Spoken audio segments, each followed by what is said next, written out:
hit drama series Downton Abbey.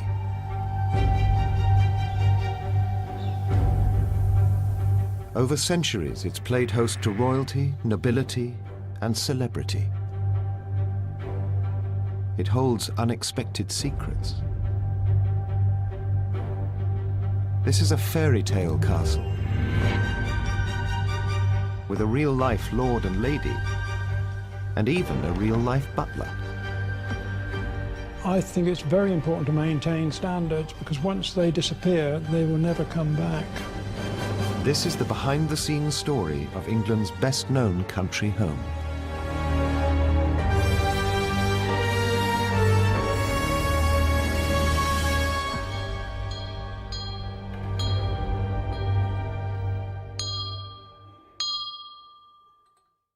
Explore new worlds and new ideas through programs like this.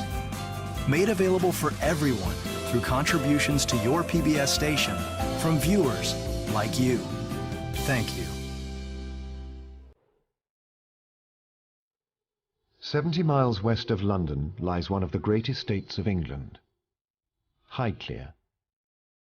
A country house nestling in 5,000 acres. That's 5 times the size of New York's Central Park. Highclere is the location backdrop for the successful television period drama Downton Abbey. And walking through its doors is like walking onto the television set.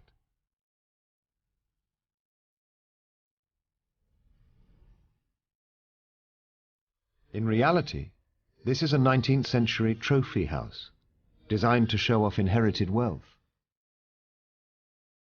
And far more than just a fictional creation. For Highclere is also a family home for a real lord and lady. The Carnarvon family have lived here for 300 years. Their links with Highclere go back even further.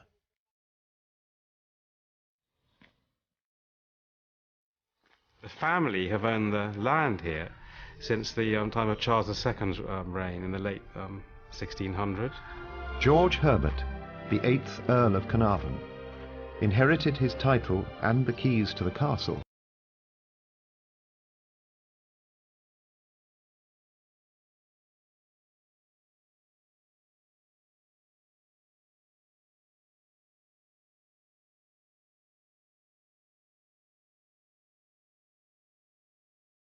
At the end of '96, I first came here in January '97. But you don't know when you turn up you're going to end up marrying. You're just a guest. And I came for a shooting party, and we then were together for a couple of years before we got married. Lady Carnarvon married into a classic English fairy tale life, complete with servants, because an estate like Highclere doesn't run itself. Oh, how wonderful. Thanks very much. Favourite point of day. I just need a biscuit to dunk, actually, then I'd be really happy. Back in the castle's heyday, an army of 60 servants attended to the lord and lady's every whim. Thank you very much indeed. Today, there's around 20 full-time staff helping manage this historic estate. Our role is really is that we're long-term stewards of the estate for the next generation of the castle and the estate, leaving it for the future generations to enjoy, really. Highclere costs a cool $1 million a year to maintain. So cashing in on Downton's television fame is an invaluable boost to Lord and Lady Carnarvon's income. We really have to do our best to make the whole place earn its living and pay its way and add value where possible. And of course you can't really get any greater value added than finding Downton Abbey being shot at Highclere itself, which adds value in fact to all the enterprises here, in all honesty, because it's really put Highclere on the map. That map attracts 60,000 visitors a year. Most are Downton fanatics. So enthusiastic, and they turn up here and get so excited there's a real Earl and Countess. It's great. It's fantastic, and they've chosen to come here. It's been an extraordinary experience.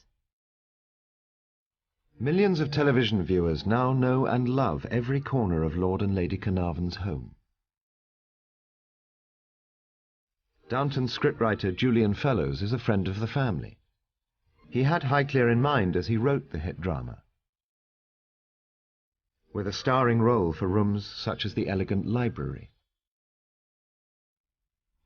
It's the setting for frequent meetings between the fictional Earl of Grantham and his equally fictitious butler. They discuss the fictitious running of their fictitious house. In reality, it was used in the late 19th century by the 4th Earl of Carnarvon as his withdrawing room.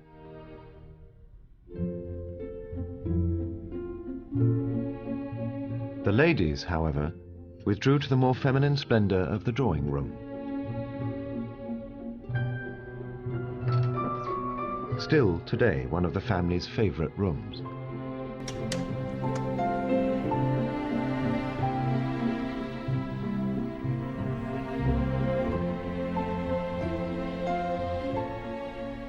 We thoroughly enjoy using it today. We use it for drinks before dinner. It's my preferred choice because it's quite a girly room when you're dressed up and relaxing at the beginning of an evening. Heaven. And Julian and my fellows, when they stay, they will also come down and join us for drinks here. And obviously in Downton Abbey as well, it's used by the supposed Grantham family, and Maggie Smith and Cora, Elizabeth McGovern sit here for their tete-a-tetes, or in the 3rd series there seems to be a few tete-a-tetes between Shirley MacLaine and Maggie Smith. Much of the furniture and many of the ornaments and paintings in the house have been passed down the generations as family heirlooms.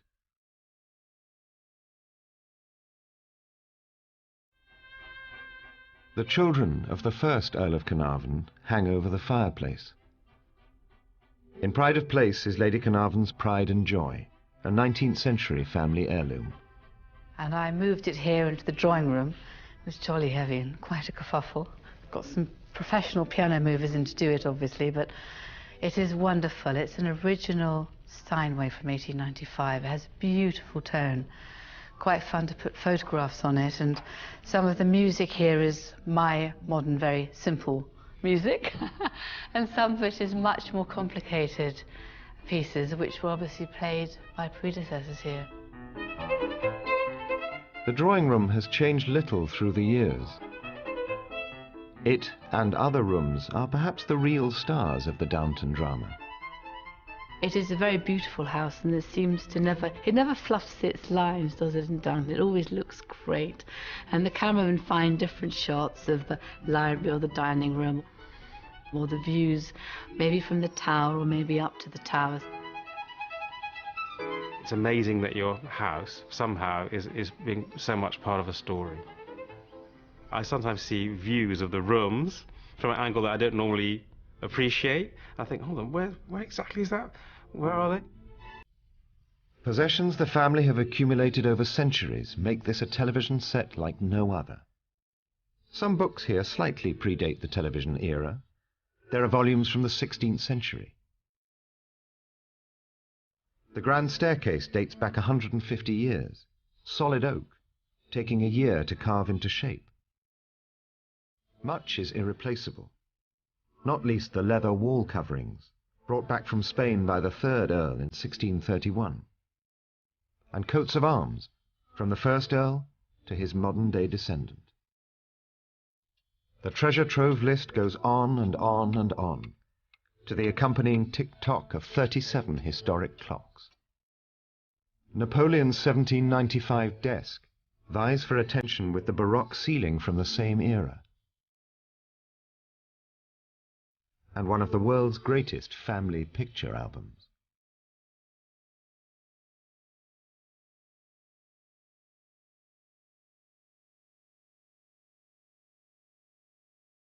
One particular portrait even carries a somber family legend.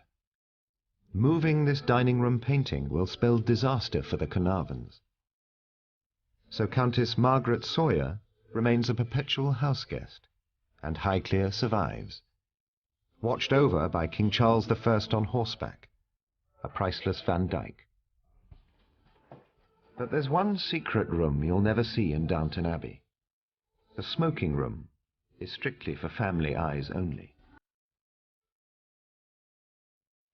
An English manor house tradition from the late 18th century onwards, this room was a male preserve, for smoking, gaming, and important men's talk away from the ladies. It also saved the women from instant asphyxiation. There was smoking room for two reasons then, because this chimney didn't work too well, so there's a lot of smoke in the room. But in fact, nowadays we don't use this fire anymore. And some of this room has been restored in some ways. It's one of my favorites, though, is it has these absolutely beautiful paintings in it. These glorious colors of this still life of the different types of birds and the paradise landscape by a Dutch painter called Jan Weenix. In pride of place is a photo of the current Earl's grandfather, a colourful character with a party reputation. This is one of his wives, the famous dancer Tilly Loche. My grandfather, he loved this room, and he loved being in these leather chairs here. In fact, he spent much of his life around this part of the castle. Highclere may be a castle today, but once it looked like this. In 1839, architect Charles Barry is brought in, fresh from designing London's Houses of Parliament. He remodels Highclere in a matching Gothic revival style, a clear homage to the British seat of government. It turns what had been an unremarkable home into a far grander status symbol, and Highclere House transforms into the freshly minted Highclere Castle. Even earlier, the Parklands too had their own makeover. The most fashionable landscape gardener of his age, Lancelot Capability Brown, swept away the earlier formal gardens. Instead, he opened up Highclere to the beauty of the English countryside, and a peculiarly English tradition of creating the oddest of ornamental buildings. These fanciful structures, known as follies, were designed by family member Robert Herbert, inspired by classical ruins during the Grand Tour of Europe, de rigueur for young bucks of his day. I'm really so much in debt from Robert Herbert's vision in the 18th century. Without that kind of vision, we wouldn't be enjoying so much today. To the south of the castle, Heaven's Gate, built in 1737. A pillared temple called Jackdaw's Castle, built in 1743. And to the northeast, overlooking Dunsmuir Lake, the romantic but utterly pointless Temple of Diana. Everything about the sprawling 5,000 acres of the Highclere estate is designed to impress.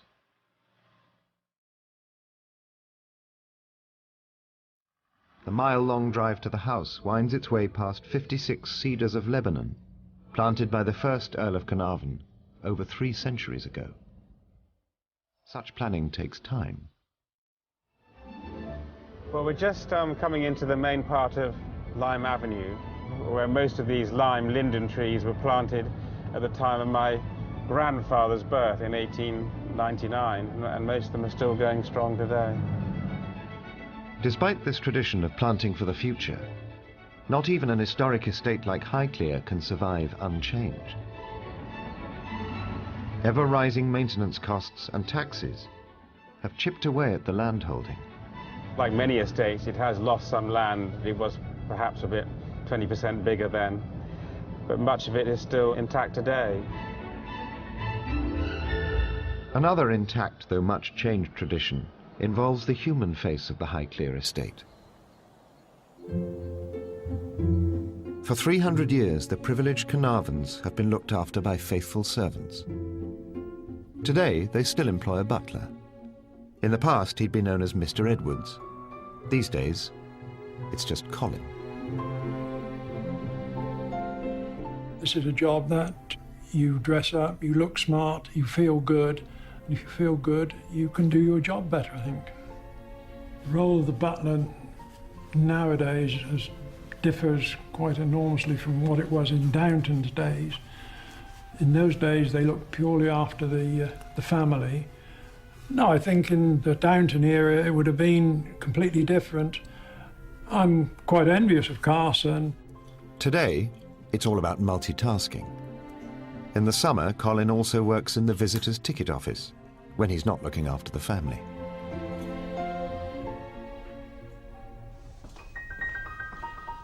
The Highclere butler's role may have changed over the years, but that doesn't stop Colin from ensuring standards remain. The tables have been laid this way for hundreds of years in these type of houses. Something that doesn't change. If it does change, it just doesn't look right. I think it's very important to maintain standards, because once they disappear, they will never come back. Colin takes his job seriously. It's become part of his identity, even at home. Oh yes, every breakfast. We always lay this way at home. My wife is in the kitchen preparing and I lay the table.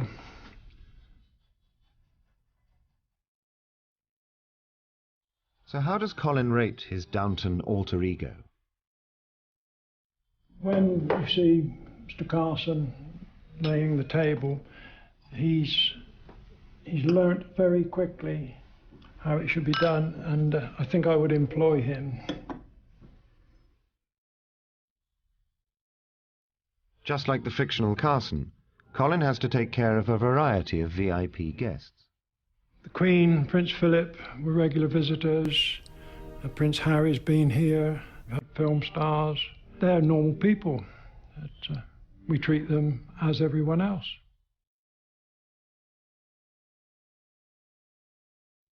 As an Earl, Lord Carnarvon is part of the British aristocracy, just one down from a Duke who holds pole position.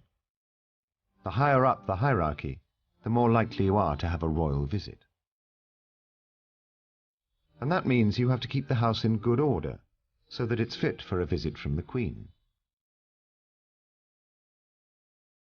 With 19 fireplaces, 386 windows just on 2 floors alone, and 4 main stairwells, housekeeping is a never-ending chore. Just cleaning and polishing all 356 pieces of this crystal chandelier takes 2 days. 100 years ago, the aristocrats that lived upstairs at Highclere were looked after by a host of staff who worked downstairs. Maids, butlers, valets, footmen, gardeners, gatekeepers and grooms all made sure that the castle ran like clockwork.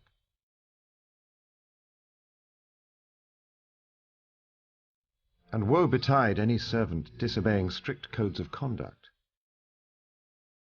Maids cleaned in the early hours of the morning to avoid disturbing their sleeping lord and lady. Servants must neither be seen nor heard. Cheap labour provided no motive for labour-saving devices. Everything was done by hand. Electricity came early to Highclere. In the 19th century, only the wealthy could afford it.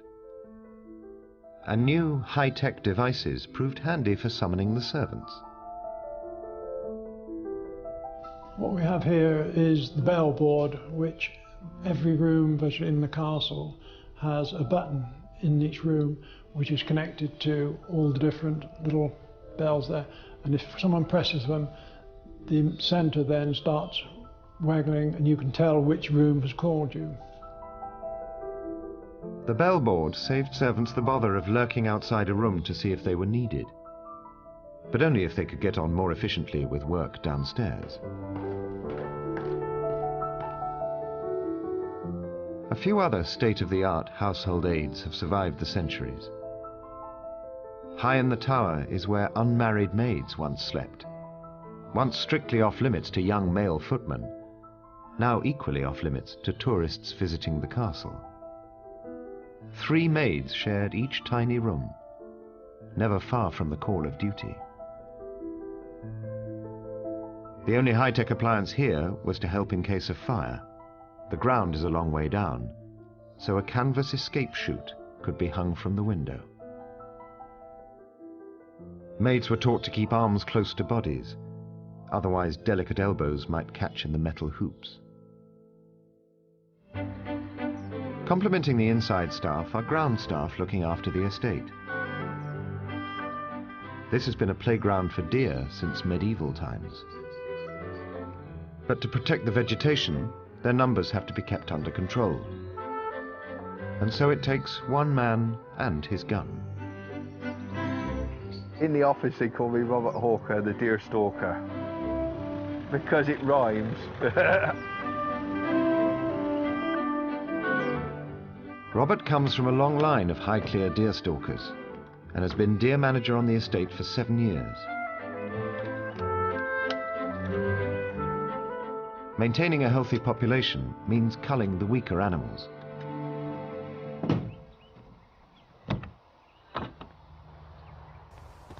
On the estate we have 3 species of deer. We have the muntjac, the roe and the fallow.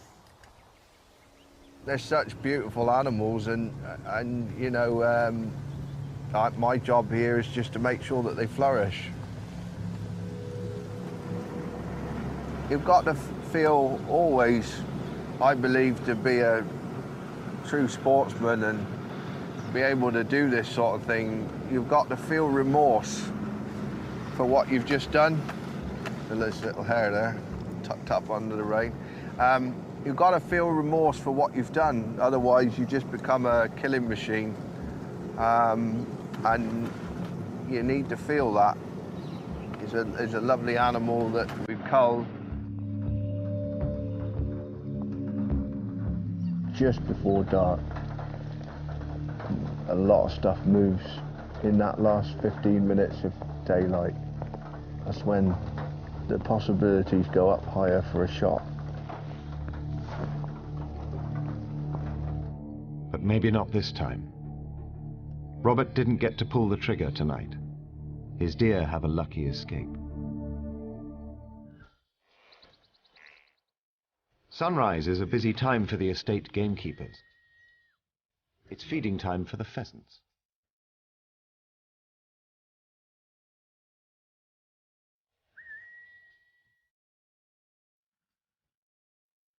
Eddie is the head gamekeeper. He's been here pretty much forever. I started here in 1957 when I was 14.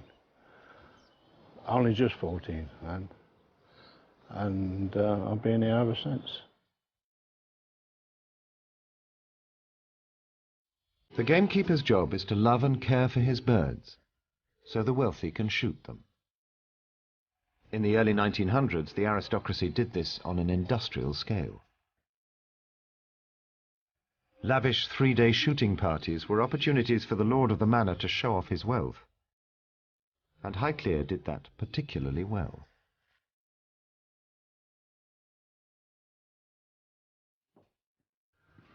Here in the gamekeeper's staff room, Eddie recalls Highclere's golden era. In the old days there, it was all private. Lord Carnarvon had his guests, like he'd invite all, more or less, his old school friends all through the winter, and they'd shoot with one another. The Prince of Wales, the future King Edward VII, came to shoot here in the 1890s. A few years later, an esteemed Indian prince joined the party. That's the Prince with his 2 loaders and the cartridge boy, which was taken around about 1904, I think. They shot 1,600 pheasants here in 3/4 of an hour. Luckily for the pheasants, times have changed. You can't run a shoot now, not with the cost of things now. You just couldn't do it. Today, people do still come here to shoot, but as one of the estate's many business opportunities, and the visitors are more likely to be rich businessmen. Morning, Tom. Morning, Ed. Shoot went well yesterday, didn't it? Yeah, it was a good day. Plenty of birds about. They all go like that, we'll be all right. Yeah, we will. Eddie is assisted by his young underkeeper, Tom. Yeah, Ed's a very good boss. He's fair, although he can be strict. It's early days in Tom's career, but like many of the staff on the estate, he expects to be here for life. I've been on Highclere Estate as a gamekeeper for the past 3 seasons, although I did help out and do my work experience, and also helped out through school here. Probably a bit too much. These heavy tweed suits have been worn by gamekeepers for generations. They're designed to blend in with the landscape, all part of the shooting tradition. Another of the traditions of the shooting field is that shot game should always be carried and also hung with their heads up to basically show respect again for the birds, so that they finish the day with their heads held high. This brace of pheasant are off to the castle kitchen for the Lord and Lady's dinner. Highclere's kitchen is downstairs, in the basement of the castle. It's the domain of head chef Paul and his sous chef Rob. When they're not cooking for the Lord and Lady, they're preparing menus for weddings and functions that are part of the basket of businesses that keep Highclere Castle afloat. In the past, there would have been 5 cooks, a first kitchen maid, second kitchen maid, scullery maid, and stillroom maid. Today, it's just the 2 full-time chefs, though they do have lots of modern conveniences to help.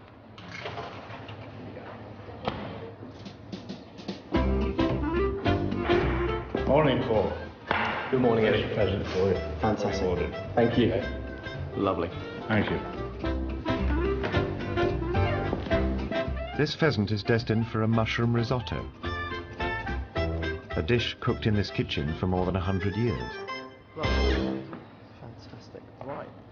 Pheasants would have been eaten here 100 years ago. You know, they're on the land, it's something they can graze off of. It's very similar to the roebucks and the deer. We also have shooting seasons when they can and can't be consumed, but right now, yeah, it's part of their stable diet. 100 years ago, they would have eaten these on the bone. It's a far superior way of cooking the meat because it stays nice and moist. It was also a golden age for British food, giving birth to the celebrity chef, exotic new dishes, and gargantuan 12-course meals. Aristocrats poached their dishes and their chefs from across the globe. Many ingredients came from the continent. Risotto, 1574, found in Milan. Chefs travelled. You know, good houses went on holidays, they found a good cook in the country, and they brought one back. The 5th Earl brought his chef back from Sri Lanka. His recipe for chicken curry is still a favourite on the Highclere menu today. A typical society dinner menu for a party of 20 people cost around $100, double a maid's entire annual salary. Country estates were playgrounds for the rich and famous, and Highclere joined in with gusto. December 1895, the Prince of Wales, the future King Edward VII, arrived at Highclere for the most extravagant weekend the castle had ever seen.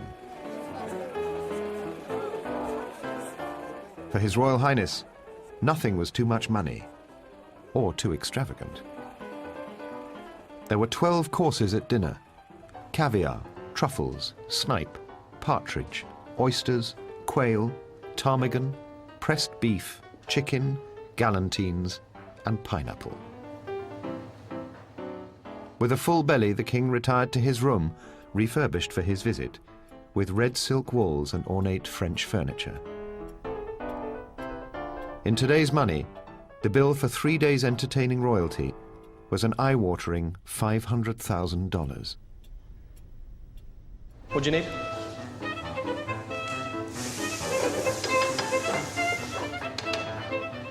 I think 100 years ago when Lord and Lady Carnarvon, or any lord or any lady in a house in England were entertaining, they wanted to be the best, they had to be the best. It was about being top of the tree and having the finest ingredients, being lobster, be it fillet of beef, be it venison. I think today, under our current Lord and Lady Carnarvon, we're a lot more cost aware. We are a business, we do need to make money, but the families still live well. And the current Lady Carnarvon is still very particular about the cooking. Lady Carnarvon and I have had many conversations over the apple charlotte recipe. It's something I love to make with brioche and golden delicious apples. However, I don't think Lady Carnarvon's nanny made it the same way, so we're still fighting to come up with the perfect recipe ready for Lady Carnarvon.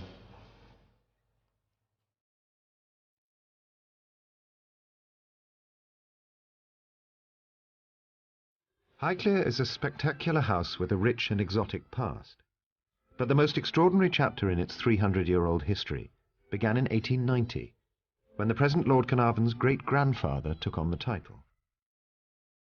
The land-rich but cash-poor 5th Earl ran up huge debts, and Highclere was facing potential ruin. But the Earl had a solution. He married a teenage heiress, Almina Wombwell, daughter of banking giant Alfred de Rothschild. 100 years ago, an extraordinary woman called Almina lived here. She was an heiress, and unlike the character Cora in Downton Abbey, she was an heiress with that wonderful thing called cash, and it was her own cash. It wasn't entailed, it wasn't tied up. She was a tremendously wealthy woman.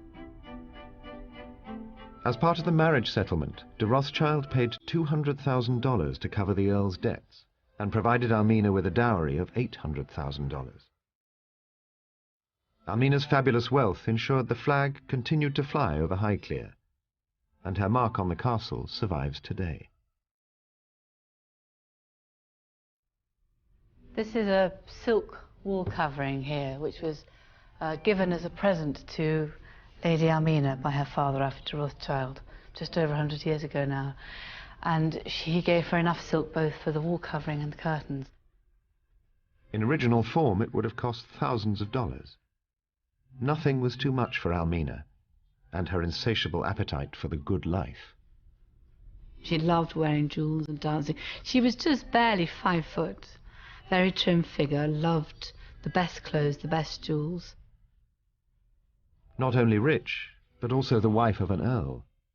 Unsurprisingly, Almina was a popular society hostess.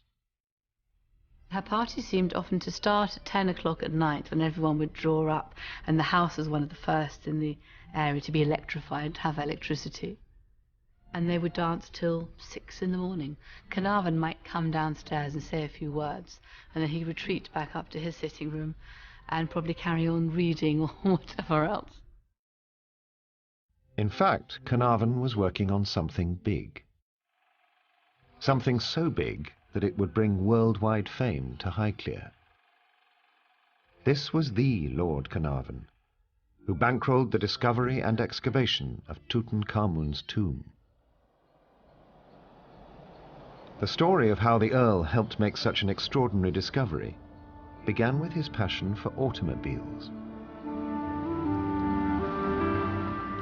My great-grandfather was fascinated by the new technology of the early motor cars, the engines and designs, and he was one of the first people to import the really earliest cars. I think he became quite keen on becoming a bit of a speedster and driving rather fast, because he did have some fairly spectacular accidents. There's one in Germany where he turned the whole thing over and broke a whole bunch of bones around his, even his jaw, upper body. Was nursed back to health by my amazing great-grandmother Almina. The accident left Lord Carnarvon in poor health. He was advised to stay in a warm climate and not be in the humid, cold climate of England, which is one of the reasons why he started going out to Egypt. And there, in Egypt, Carnarvon developed a passion for ancient relics. Deep down in Highclere's cellars are replicas of the contents of a pharaoh's tomb. Created by the modern-day Earl, this memorial to his great-grandfather includes one of the most recognizable images in the world, the golden mask of the boy king, Tutankhamun. Really, my great-grandfather was a man on a quest. He was absolutely fascinated by objects of great antiquity and great beauty, and he really wanted to find something that really hadn't been found before. The Earl used his wife's fortune to fund the archaeologist Howard Carter as he searched the Valley of the Kings. Several years and thousands upon thousands of dollars later, they made history. And of course, they made the fateful discovery end of October, November 1922, when one of the workmen found those now famous steps down to the rock-cut tomb. Lord Carnarvon was beside Carter as he chiseled the first hole in the sealed entrance. Carnarvon asked, "Can you see anything?" Carter replied with the famous words, "Yes, wonderful things." And of course, they came away with the greatest archaeological discovery and archaeological prize that's ever been, really. The discovery made headlines all around the world and put Highclere on the map. Highclere was completely became part of a global event with the discovery of the tomb. There was the first Pathé News cine film and all that kind of thing. It went right around the world, and everyone wanted an interview with Lord Carnarvon. But just at his moment of greatest triumph, disaster struck. Resting on the banks of the Nile, the Earl was bitten by a mosquito. Just 4 months after the spectacular discovery, Lord Carnarvon died from the effects of septicemia. Newspapers around the world blamed the tragedy on a curse from the tomb. And the hype intensified after a bizarre coincidence. As the Earl passed away in Egypt, his dog Susie, back at Highclere, howled and died at the exact same instant.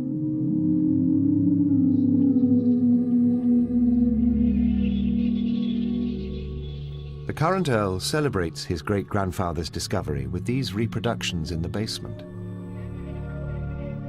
But upstairs at Highclere, there is genuine Egyptian treasure. In 1988, one of the castle's carefully concealed secrets was uncovered, hidden in the walls of the smoking room.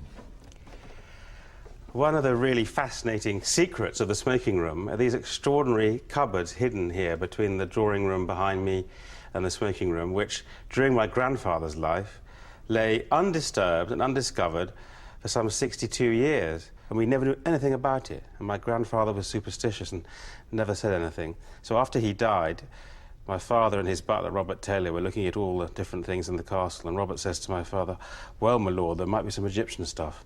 And my father says, "Well, I don't believe that. There just can't be any." And he took him here, and they pulled out the furniture apart and went in here. And there are these extraordinary objects. Unknown to us, after my great-grandfather died, Howard Carter had sent most of the collection of my great-grandfather, the wonderful Egyptian collection, to New York, to the Metropolitan Museum. But a few items he left at Highclere, and they were hidden in these cupboards. And you can still see today the old tobacco-type packets and tins with Cairo on them and that kind of thing, and jewellery boxes, little make-up pots from the time of the Lady Pharaoh, Hatshepsut. They were all stored in this cupboard here, and the one on the other side as well. So these houses give up secrets in strange places, and we have a connection with 3,000 or 4,000 years into the past of ancient Egypt. But that connection is bittersweet, leading to the death of one of the family's most enterprising earls. So we're now en route, slowly heading up Beacon Hill to see the grave of my great-grandfather.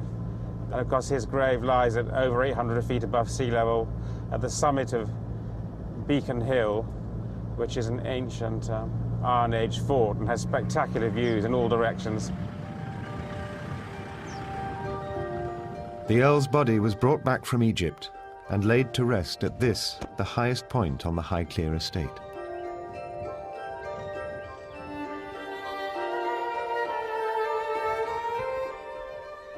We're right by the grave of my great-grandfather, the 5th Earl of Carnarvon. He was one of perhaps the last great eccentric, even maverick adventurers. And he wanted to be buried high up on his estate, looking back to his glorious house, the castle. And maybe he also thought that he was buried in a quiet, desolate spot, like the extraordinary ancient pharaoh Tutankhamun whose tomb he discovered. It's always rather poignant coming back up here and looking at his grave. It just makes one think of past ancestors and what they did, really. The 5th Earl has been written into the history books, forever linking the family name Carnarvon with one of the most extraordinary discoveries of all time. Almina also had a moment of glory, but hers had come a few years earlier. August 4th, 1914. At the height of a long, hot summer, war was declared. The conflict demanded that hundreds of thousands of men leave their old lives and learn to fight. Life at Highclere, above and below stairs, changed forever.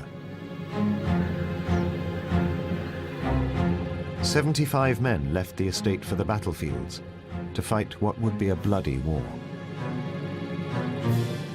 Some of the grooms were the first to enlist because they could obviously ride, and at the time we thought the cavalry was an important part of a battle plan. The keepers joined the machine gunner corps, and then some of the gardeners. The aptly named Digweed family had gardened at Highclere for generations. Their oldest son, George, enlisted with two other gardeners, Albert Young and Charlie Adams, though the head gardener, Pope, stayed behind to grow food for the estate. Yet the upstairs side of Highclere also made sacrifices. Society girl Almina set aside her life of privilege to care for wounded army officers. She had decided that she wanted to turn this house into a hospital. Almina organised doctors and surgeons and hired 30 nurses. Highclere was transformed into a makeshift hospital for hundreds of men. Blinds were fitted to all the south-facing windows to offer shade for her patients. The journey home from the front wasn't easy, but the ones who survived were met at the door by Lady Almina. She welcomed the first 30-odd patients in September 1914. As the officers began to arrive, the enormity of the situation became apparent. 2/3 had injuries to bones from shrapnel and gunshot wounds. So the resourceful Almina adapted her plans. She turned part of Highclere into an operating theatre.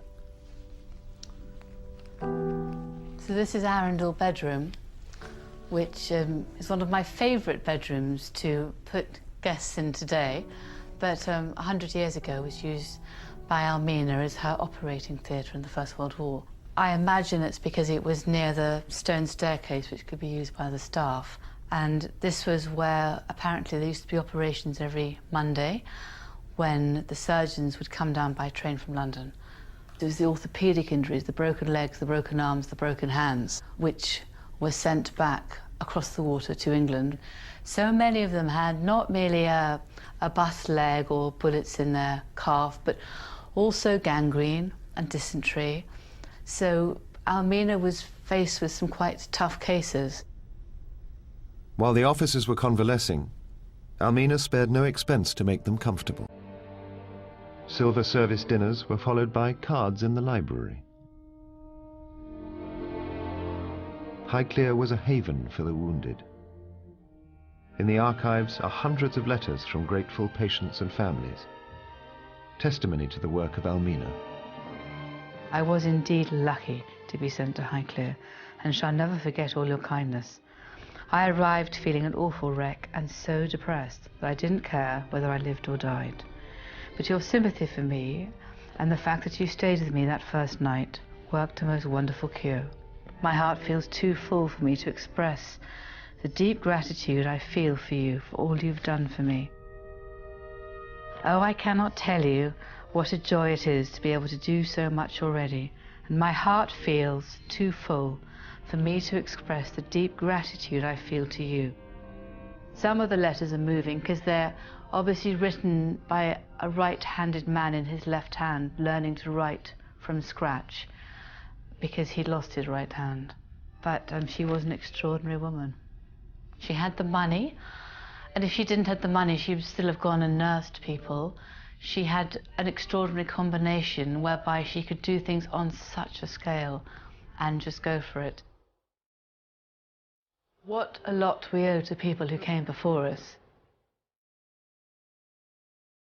The war claimed millions of lives, wiping out entire estates and whole family lines. Half of the men sent off to war were dead, wounded or missing, including 13 men from Highclere. Among them, gardeners George Digweed and Charlie Adams were taken prisoner and died in captivity, while Albert Young was killed in action.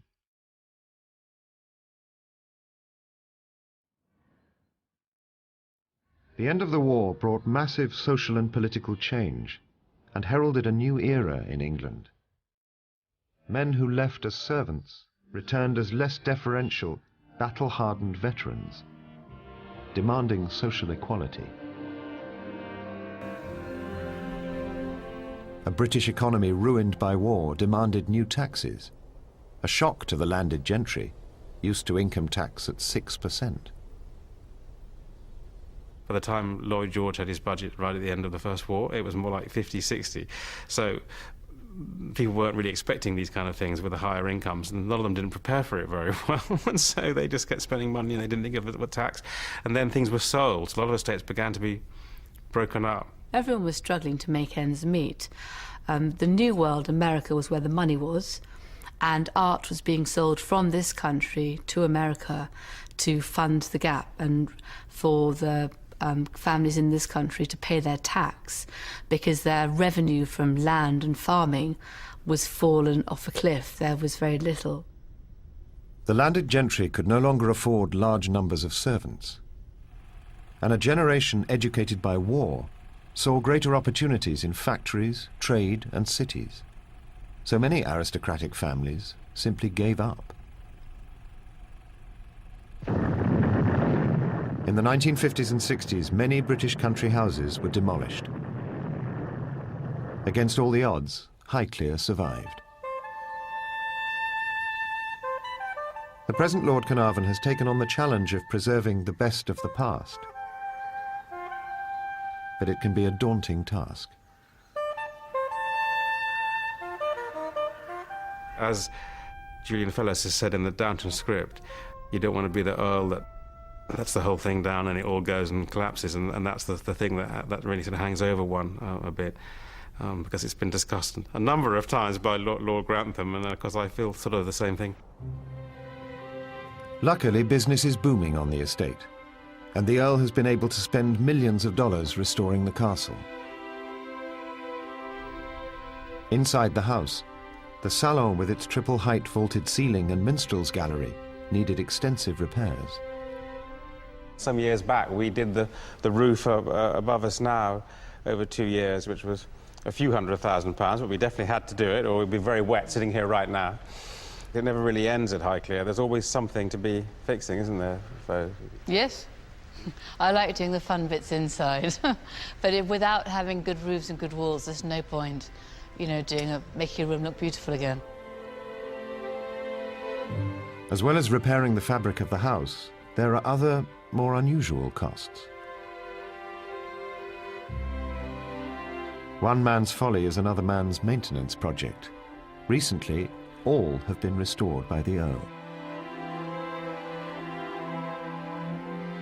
But everything we do here, whether it's fixing heritage buildings like follies or even roofs and walls, it's all really for the long term. It's not really a short-term thing. To pay for the long term, Highclere has become a business, mixing old traditions with a new modern twist. The land around the castle is one of the last aristocrat-owned farming estates. The Highclere estate is around 5,000 acres. Quite a bit of it is actually grassland, rough pasture land like this downland we're on now, and also woodland. There's about 2,000 acres of arable land for farming, and we're still growing wheat, barley, oats, and we also have about 1,600 ewes, and of course they're lambs as our sheep flock, because we have around 1,500 acres of grass to graze here, which is a fair amount on an estate of this size. The family has farmed here for hundreds of years, an important source of income for generations. I think the basic tenets and skills of management of game and wildlife in general probably haven't changed so much. But like most farms today, it's had to diversify. Highclere is now famous for horse feed. They produce award-winning oats for racehorses, including the Queen's. These are the original stables, used for hundreds of years. But no racehorses here, just Lady Carnarvon's Arab mare. Back in Almina's time, there were quite a few grooms, a head groom and a head coachman, under grooms, stable boys to help. But today there is just one groom, Joe, to look after the animals. Hey, come on. Don't panic, Mrs. Menon. It's all right. They're very gentle animals. It's amazing. They've carried us for so many years, haven't they? Across fields and everywhere else. The car is such a recent invention, so they've been with us for thousands of years. And people have ridden around here for thousands of years. So I'm just riding in other people's footsteps and counting where they do, and roaring with laughter as you go in and out of trees. Before cars took over the world, around 60 horses worked here. And Lord Carnarvon's great-grandfather also bred racehorses. Now there are just 6 horses to look after. And it's part of Lady Carnarvon's daily routine to exercise her favourite, called Azzy. And the spaniels, of course.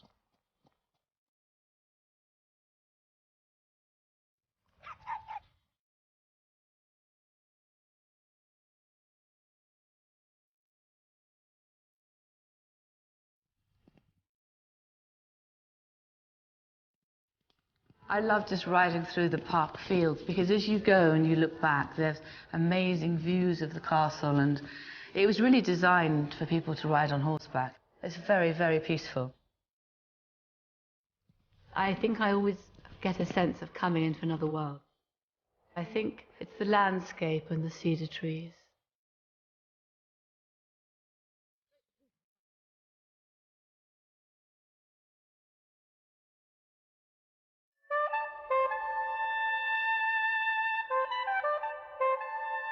Having the keys to a castle is a huge responsibility.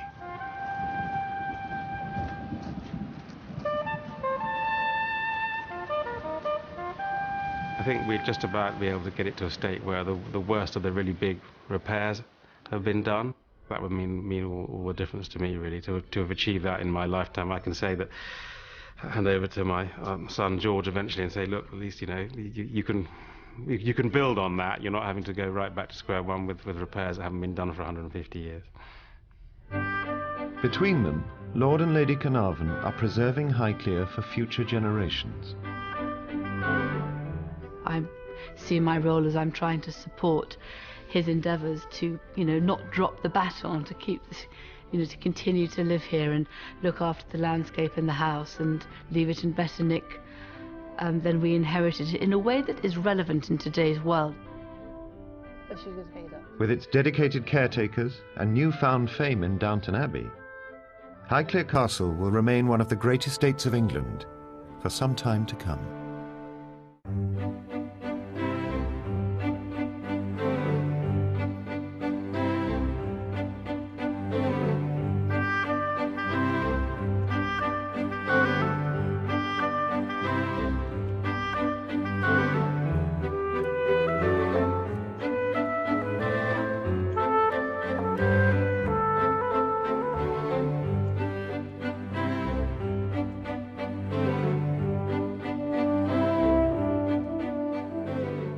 To learn more about this program, visit pbs.org. This episode is available on DVD. To order, visit shoppbs.org or call 1-800-PLAY-PBS.